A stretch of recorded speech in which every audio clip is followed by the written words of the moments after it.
The order came down the wire at first light. Turn back anything that crosses. No exceptions. No paperwork. The magistrate's seal on it.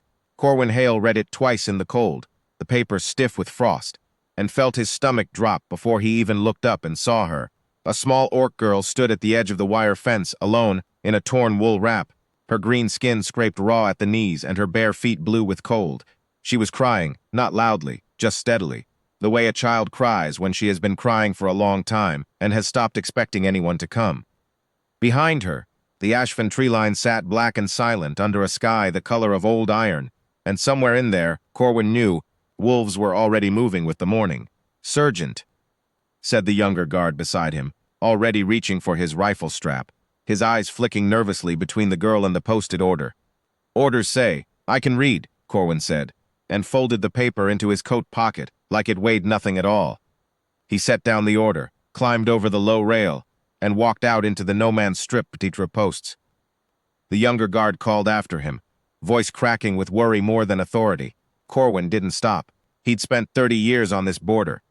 He knew what turn back meant out here in winter, with wolves in the ashfen tree line and the temperature already dropping. It meant a sentence, dressed up in official language so no one had to say the word.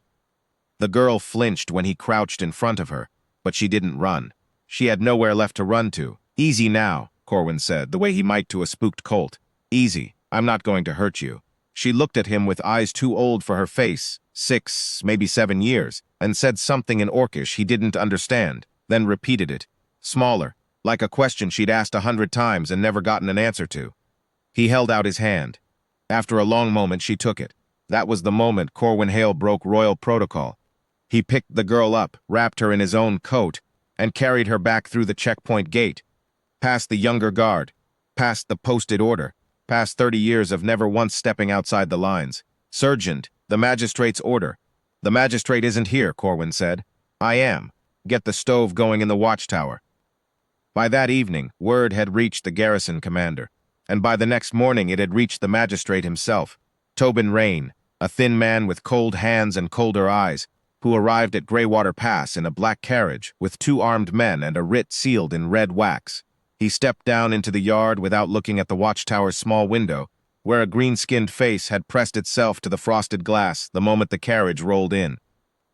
"You were given a direct order, Sergeant Hale." Rain's voice was flat, the voice of a man reading from a ledger. "I was. And you disobeyed it for an orc." "For a child," Corwin said. "There's a difference if you look close enough." Rain's mouth tightened. He unrolled the writ with 2 fingers, as though touching it longer would soil them. "There is a claim on her.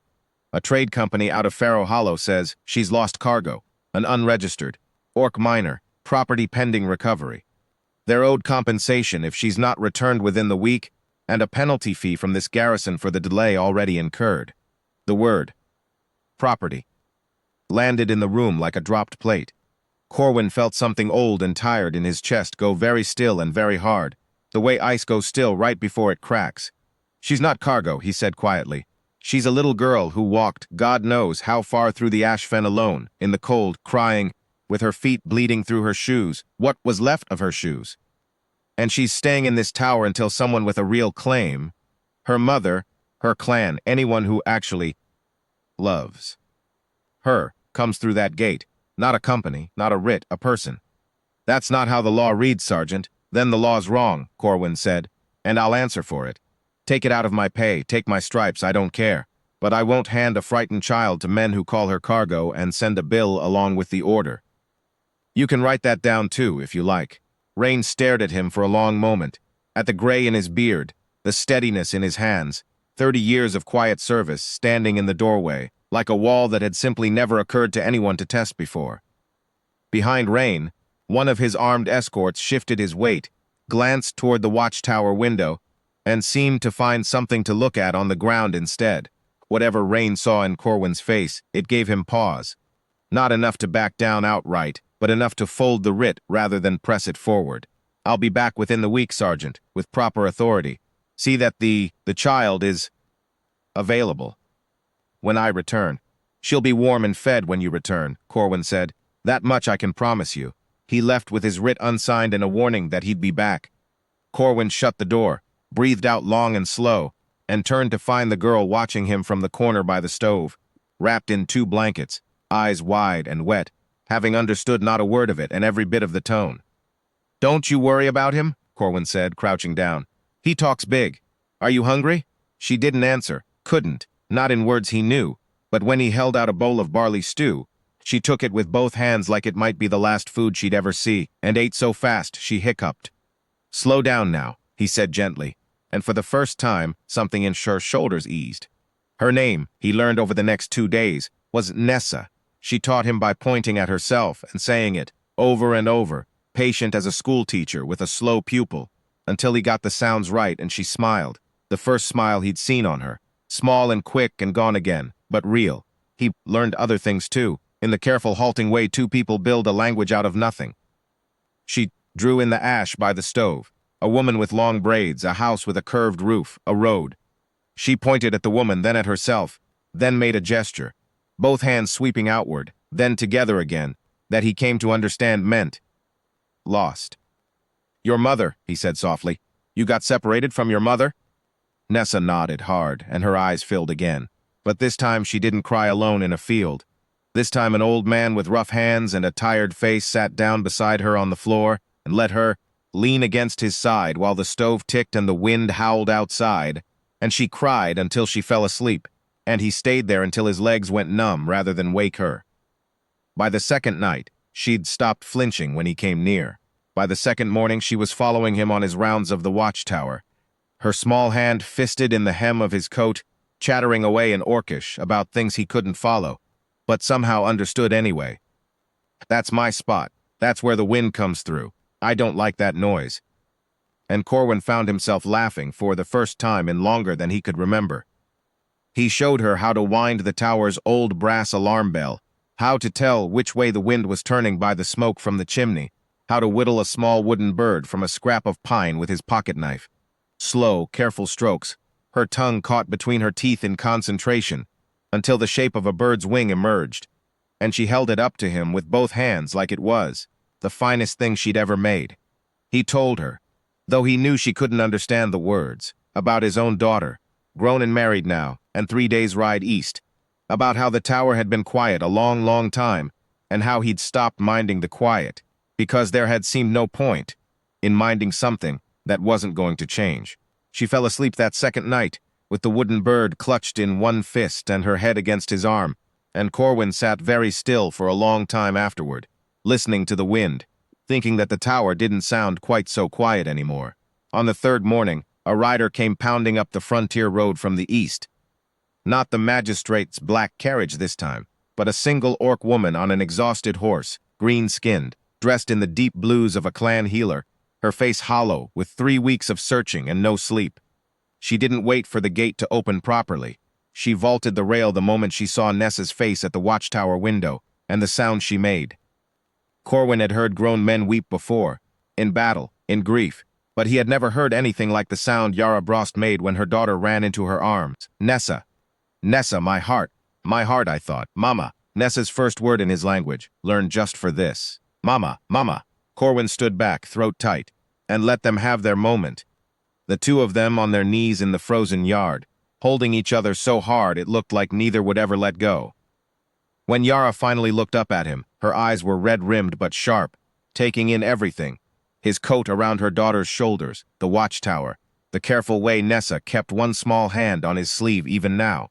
"You're the one who took her in," Yara said. Her voice was rough, but steady. "The clan elders found word of a guard at Greywater who refused an order, refused the trade company's claim. I just did what any decent person would," Corwin said. "No," Yara said, "and there was iron in it. You did not. I have walked through 6 border posts in 3 weeks, Sergeant. And at every one I was told to turn back, told there was nothing they could do, told it wasn't their problem." She stood, lifting Nessa onto her hip, and for the first time her voice broke. "You are the only one who looked at her and saw a child instead of a problem." The magistrate's carriage returned that afternoon, writ in hand, and found the courtyard already full. Word travels fast along clan roads, and faster still when the word is good. By mid-morning, the first riders had arrived. Healers and elders from Yara's clan, drawn by the news that the lost daughter of Green Hollow had been found, alive and whole, because of one man's stubborn kindness at a frontier post nobody important ever visited. By the time Magistrate Rain's carriage rattled through the gate, the small courtyard of Greywater Pass held nearly 40 orcs, warriors, elders, children, and at the center of it, Yara Brost stood with her daughter on her hip and her clan at her back, facing him down without a single weapon raised. "This man," she said, before Rain could speak, "defied your order, your writ, and your trade company's claim to keep my daughter safe and warm for 3 days. If you have come to punish him for it, you will have to do so in front of every elder of Green Hollow clan, and I will personally see to it that word of that reaches every border post from here to the capital." Rain looked at the courtyard. He looked at Corwin, standing quiet and gray-bearded by the tower door. He looked last at the small green-skinned girl peeking out from behind her mother's leg, who lifted one hand and waved at him with the guileless friendliness of a child who had simply decided he was probably fine, the way she'd decided about everyone else this strange, kind man had let near her. Rain folded the writ, put it back in his coat, and got back in his carriage without another word. The courtyard erupted, not in anger, but in something Corwin had never expected to hear directed at him. Gratitude, loud and warm and entirely unembarrassed. Elders clasped his hands. Warriors who could have crushed him without effort bowed their heads to him instead. Someone produced bread and dried fruit and strong tea, and within an hour the cold frontier courtyard of Greywater Pass had become, for the first time in Corwin's 30 years there, full of laughter. "You'll come to Green Hollow," Yara told him later, as the light began to fade, and her clan made ready to camp for the night rather than travel in darkness. They would not leave, they said, until they had properly thanked him, and Corwin had given up arguing about it hours ago, not as a guest who must hurry away, as family. "My daughter has decided this already," she added with the ghost of a smile, "and in my clan, what a child decides about who belongs to her is rarely overruled." Nessa, half asleep against her mother's shoulder, opened one eye, looked at Corwin and said, in his own language, the words he'd taught her without quite meaning to, "My friend." "Your friend," Corwin agreed, and had to look away for a moment, out at the dark line of the Ashfin, until his eyes cleared. The next morning, the garrison commander arrived to find the courtyard of Greywater Pass transformed. 40 tents pitched neat as a market day, smoke rising from a dozen cook fires, and the entire watchtower garrison, 12 men who hadn't shared a meal with an outsider in years, sitting, shoulder to shoulder with orc elders, swapping stories and bread. At the center of it, an old sergeant sat with a small green-skinned girl asleep against his side, a small carved wooden bird tucked safe in her fist even in sleep, her mother beside him. And for the first time in longer than anyone at that post could remember, Corwin Hale looked like a man who was no longer waiting for something. He had broken every rule in the book for one crying child. By morning, he had gained a clan, a friend for life, and a home that no longer felt like the edge of nowhere, but the middle of somewhere that mattered. Word of it traveled, as such things do, far beyond Greywater Pass, and within the month, 3 other border posts along the frontier had quietly stopped enforcing the trade company's old claims on lost children.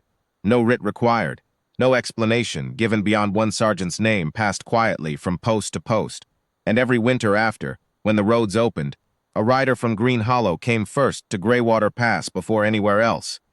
Not on official business, but simply because a little girl had decided, once and for all, where her friend belonged. She would climb the tower stairs 2 at a time, the way she always had, calling his name before she reached the top. And Corwin Hale, who had spent 30 years guarding a line on a map, found that the thing worth guarding most had turned out to be a door, kept open for as long as anyone needed to come through it.